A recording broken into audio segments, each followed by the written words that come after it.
Good morning, students. How are you? Fine.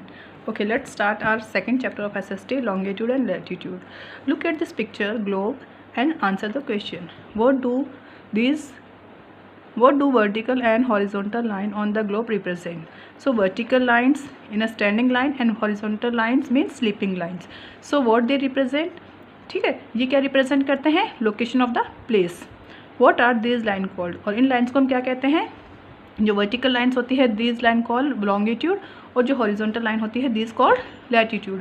For a long time, बहुत समय पहले, people believed that the earth was flat. बहुत सालों पहले, बहुत समय पहले लोग ये मानते थे कि जो अर्थ है वो फ्लैट है. However scholar and like Plato, Pythagoras and many other believed that the earth was spherical in shape. जो पाइथागोरस थे, प्लेटो थे और बहुत सारे ऐसे एक्सप्लोरर थे जिन्होंने माना कि जो अर्थ है वो स्पेरिकल शेप में है. According to their observation the earth was not flat. उनके ऑब्जर्वेशन के अकॉर्डिंग जो है अर्थ फ्लैट नहीं है.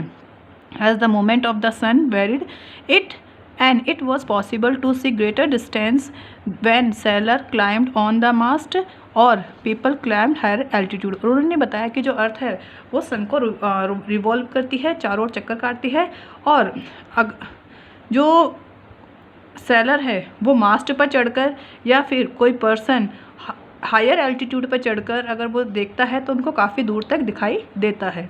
In the 16th century a Portuguese explorer Ferdinand Magellan set on a expedition. जो एक पोर्टुगीज सेलर थे 16th सेंचुरी में, उन्होंने एक अभियान चलाया. एक्सपेडिशन का मतलब होता है अभियान चलाना. He started his journey from Seville in Spain in 1519. उन्होंने 1519 में स्पेन के एक प्लेस है सेलिवा, वहाँ से अपनी जर्नी स्टार्ट की. जर्नी का मतलब होता है यात्रा करना. ओके, सो दो he died on the way, but रास्ते में उनकी डेथ हो गई. The voyage was completed by his second in command. उन्होंने जो ये वॉयज थी, वॉयज का मतलब होता है यात्रा, है ना. तो उनकी ये यात्रा किसने कंप्लीट की?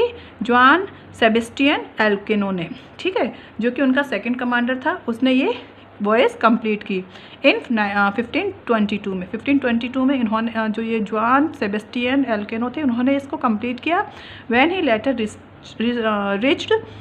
reached Seville in and proved by his circumnavigation that the earth was spherical in shape. और वो उन्होंने पूरे ब्रह्मांड के पूरे चारों ओर पूरे वर्ल्ड के चक्कर लगा के जब वो अपने प्लेस पे पहुँचे सेविला, तो उन्होंने प्रूव किया कि जो अर्थ है वो स्पेरिकल शेप में है. ओके, सब्सिक्वेंटली उसके बाद with the advent of modern science it was proved that the earth is shaped like an orange. उसके बाद जो मॉडर्न साइंस में है उन्होंने भी एक्सप्लेन किया कि जो अर्थ है वो ऑरेंज शेप की है. And it means the shape of the earth is a sphere but slightly flattened at the top and the bottom. और उन्होंने ये भी बताया कि जो अर्थ है वो स्पेरिकल शेप में तो है ही, साथ में वो स्लाइटली थोड़ी सी फ्लैटेंट है ना. फ्लैटेंट का मतलब होता है चपटी.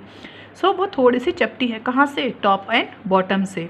Locating position on the earth. We know that the earth is continuously rotating on its axis as well as simultaneously orbiting the sun. Okay, we know, हम जानते हैं कि जो अर्थ है वो अपने एक्सिस पर रोटेट करती है और रेगुलर ऑर्बिटिंग सन के चारों ओर चक्कर भी लगाती है. Then how do we mark all the stationary और moving things on the surface of the earth. अब अभी स्टेशनरी का मतलब होता है स्थिर होना. ठीक है, तो हम ये कैसे मार्क कर सकते हैं कि जो स्टेशनरी एंड मूविंग थिंग्स है उसको अर्थ सरफेस पर कैसे है ये, है ना, कैसे मार्क कर सकते हैं हम उनको. When we have to go somewhere, जब हम कहीं जाते हैं, we take the help of map but the earth is too big. हम कहीं जाएंगे तो अब मैप की हेल्प लेते हैं ना किसी प्लेस को सर्च करने में. ठीक है, बट जो अर्थ है वो बहुत बिग है. So how can we draw a map on it. Because earth big है तो हम मैप पर उसको कैसे ड्रॉ कर सकते हैं. This was a question which puzzle the researchers, scholars and voyagers for a long time. Means ये क्वेश्चन सबके माइंड में काफ़ी सालों तक चलता रहा. किनके माइंड में? रिसर्चर्स थे, स्कॉलर्स थे, वॉयजर्स थे. उनके माइंड में ये क्वेश्चन काफ़ी सालों तक चलता रहा कि जो अर्थ है वो बहुत बड़ी है और इसको हम अपने मैप पर कैसे इंडिकेट करें और कैसे प्लेस को लोकेट करें या फाइंड करें. Then they came up with the idea of mapping. The world with the help of grid lines. Okay, तब उनके माइंड में आइडिया आया मैप बनाने का, किसकी हेल्प से? ग्रिड की हेल्प से। ठीक है, ग्रिड इज़ द लाइन्स, जो लॉन्गिट्यूड और लैटिट्यूड लाइन्स होती है उससे ग्रिड बनता है। ठीक है, उनके माइंड में ये आया कि हमें एक ग्रिड बनाकर उस किसी प्लेस को लोकेटिंग करना चाहिए। Let's now learn how they did it. अब आइए पता करते हैं कि उन्होंने ये कैसे किया। Globe, the globe is the small model of the earth. You will find that the globe stand on support at the top and at the bottom. Okay, globe क्या है? अर्थ का एक स्मॉल मॉडल है और ये अप साइड से and down side से दोनों पे सपोर्ट के साथ खड़ा है ना। We can take a upper tip as the north pole and the bottom as the south pole. Top जो अपर टिप है उसको हम बोलते हैं नॉर्थ पोल और जो डाउन है उसको बोलते हैं हम, बॉटम है उसको बोलते हैं हम south pole. You can see only half of the globe at a time. Okay, जब आप ग्लोब को देखते हैं तो केवल उसका हाफ पार्ट ही देख पाते हैं ना। We can turn around a line, this is axis just as the globe. Okay, उसका हाफ पोर्शन देखने के लिए हम क्या करते हैं? ग्लोब को रोटेट टर्न करते हैं। ठीक है, सो ग्लोब क्या हुआ? अपने इस एक्सिस के ऊपर रोटेट कर रहा है ना। जब हमने उसको हाफ पार्ट तो देख लिया, दूसरा हाफ पार्ट देखने के लिए हम उसको घुमाएंगे तो वो अपने इस एक्सिस पर रोटेट करेगा। Earth rotate on its axis, वैसे ही अर्थ भी अपने एक्सिस पर रोटेट करती है। Like the axis of the earth, the globe's axis also tilted at an angle of 23.5 degree. ठीक है, जैसे अर्थ अपने 23 जैसे अर्थ टिल्टेड है वैसे ही ग्लोब भी अपने 23.5 डिग्री एंगल पर टिल्टेड है। Now that we have a model of the earth, अब हमारे पास क्या है? ग्लोब जो है वो मॉडल ऑफ द अर्थ हमारे पास है। Let's see how we can locate the various places. आइए हम अब हम इस पर कैसे प्लेसेस को लोकेट करेंगे। Remember the earth is not a stationary and you are not standing in the outer space to see the pin point the place. Okay, जो आपको पता है कि हमारी अर्थ क्या है? स्टेशनरी नहीं है ना। ओके, सो जो अर्थ है वो स्टेशनरी नहीं है और ना ही हम स्पेस के आउटर में खड़े हैं जिससे कि हम पिन पॉइंट को देख सके। For this we draw an imaginary line on the globe, इसके लिए हमने क्या किया? ग्लोब पर इमेजनरी लाइन ड्रॉ की। Draw this imaginary line help us to divide the surface of the earth into small portion for the ease of locating place on the globe. Okay, हमने फिर क्या किया? ग्लोब पर imaginary line draw की जिससे कि globe को small portion में डिवाइड हो गया और इससे हम किसी भी जो प्लेस है उसको लोकेटिंग कर सकते हैं, ग्लोब पर लोकेट कर सकते हैं। Line of longitude, we take the north pole and the south pole as the standard reference point and draw equidistance line from the north pole to the south pole all around the globe. Look at these line are longitude lines, है ना। और ये क्या कर रही हैं? North pole से south pole की तरफ रन कर रही है ना। नॉर्थ पोल से साउथ पोल की तरफ रन कर रही है। This line are called longitude और मेरिडियंस, और इन लाइन्स को क्या कहते हैं? लॉन्गिट्यूड और मेरिडियन बोलते हैं। All the line of longitude are the same length, सभी जो लाइन्स है लॉन्गिट्यूड की वो सभी सेम लेंथ पर है। They met at the pole and are further from each other at the equator. Okay, ये सभी जो है वो एक ही उनकी लेंथ क्या है? सबकी इक्वल है।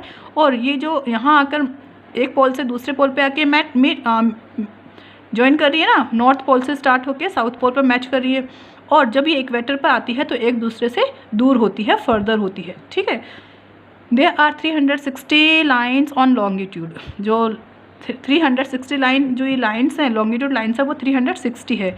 They help in determine time. Prime meridian, the prime meridian is the standard line of longitude assumed to be crossing the Royal Observatory in Greenwich near London. It is marked 0 degree. This longitude divides the world into two equal halves. The region 180 degree east of the prime meridian is called eastern hemisphere and the region 180 degree west of the prime meridian is called the western hemisphere. Okay, जो prime meridian है ये एक standard longitude line है और ये कहाँ है? ये ग्रीनविच जो कि लंदन में है उससे गुजरती है, उससे होकर निकलती है और इसको 0 डिग्री मार्क किया जाता है। ठीक है, और ये लाइन अर्थ को जो ग्लोब है उसको इक्वल टू पार्ट्स में डिवाइड करती है। ओके, प्राइम मेरिडियन का जो ईस्ट साइड जो पार्ट है 180 डिग्री रीजन ईस्ट है उसको हम बोलते हैं ईस्टर्न हेमिस्फीयर, और वैसे ही जो रीजन 180 डिग्री वेस्ट में है उसको बोलते हैं western hemisphere. Interestingly the longitude 180 degree east and 180 degree west are the same. ये दोनों ही जो ईस्ट और वेस्ट की जो 180 डिग्री लाइन्स है वो सेम है। They form a single line called international date line, और इनसे जो एक लाइन फॉर्म होती है उनको बोलते हैं international date line. Lines of latitude, we take the midpoint of the globe from the north pole to the south pole and draw a horizontal line around the globe at this point. This line divides the globe into two equal halves. This line is called equator. The upper half the equator is called northern hemisphere and lower half of the equator is called southern hemisphere. Now जो हमने क्या किया, इस globe पर एक north pole और south pole के center में एक लाइन ड्रॉ की, horizontal line. What we call this line, it is the equator. ठीक है, और इक्वेटर के ऊपर जो पार्ट है, अप साइड वाला पार्ट है, इसको नॉर्थ पोल बोल रहे हैं, और इस जो डाउन साइड वाला है उसको बोलते हैं हम southern hemisphere. So what we call this side southern hemisphere and this is northern hemisphere. Okay, now we can draw parallel equidistant lines at the distance of 1 degree towards to the north and south from the equator. हम क्या करेंगे, जो equator है इससे 1 degree north 1 degree का line draw करेंगे, north में भी और साउथ में भी। These lines are called the lines of latitude, और ये लाइन्स क्या कहलाती है, लैटिट्यूड लाइन्स कहलाती है। As they move towards the poles they keep getting shorter and shorter. जैसे जैसे ये पोल्स के साइड बढ़ती जाती है वैसे वैसे इनकी लेंथ छोटी होती जाती है। There would be 90 degree lines there would be 90 lines to the top of the equator and 90 lines to the bottom of the equator. Okay, equator से टॉप साइड भी 90 लाइन्स होती है और इक्वेटर के डाउन साइड भी 90 lines होती है। Thus there are 181 lines of latitude. So means overall कितनी लाइन्स हो गई, 90 here and 90 north pole and 1 is equator. So total line, how many lines are there of latitude, 181 lines of latitude. जो latitude की है वो 181 lines होती है। In the northern hemisphere the longitude are labelled 10 degree north 20 degree so on. In the northern hemisphere the longitude are labeled 10 degree north and 20 degree north so on। जो northern hemisphere है उसमें जो longitude lines है वो किस में label की होती है, 10 degree north 20 degree north. Same ऐसे ही while the southern hemisphere they are label 10 degree south and 20 degree south on. South में किससे लेबल होती है, साउथ 10 डिग्री साउथ और 20 degree south. Like this they labelled the line. The equator is marked as the 0 degree latitude. It is the longest line of the latitude. It also called the Great Circle. North pole is represent 90 degree north while the south pole is represented as the 90 degree. Okay, जो equator होता है उसको 0 degree से mark करते हैं और equator is the greatest circle. ठीक है, इसको ग्रेट सर्कल भी बोलते हैं। और जो नॉर्थ पोल होता है इसको हम 90 डिग्री नॉर्थ पोल बोलते हैं, और जो साउथ में होता है उसको south pole is representing 90 degree south. Now that we have drawn the vertical and horizontal line known as the longitude and latitude. अब हमने क्या किया, वर्टिकल और हॉरिजॉन्टल लाइन ड्रॉ की मैप पर ग्लोब पर, एंड क्या कहते हैं उनको, longitude and latitude respectively. We have a network of intersecting line. अब हमारे पास क्या है, एक नेटवर्क है इंटरसेक्टिंग लाइन। जो लॉन्गिट्यूड और लैटिट्यूड लाइन है वो एक दूसरे को इंटरसेक्ट कर रही है, एक दूसरे को काट रही है। सो इससे एक नेटवर्क बन गया। ठीक है, the point where this line intersect each other provide us a location coordinate. Okay, जो लाइन एक दूसरे को इंटरसेक्ट कर रही है वो हमें उस किसी भी प्लेस का लोकेशन प्रोवाइड करवाती है, which help us in locating a place on the globe. और इजीली हम उसको उस प्लेस को उस ग्लोब पर फाइंड कर सकते हैं, उस प्लेस के लोकेशन को फाइंड कर सकते हैं। I think you understand this chapter student. I think student you understand this chapter. Read it again. Thank you. Have a nice day.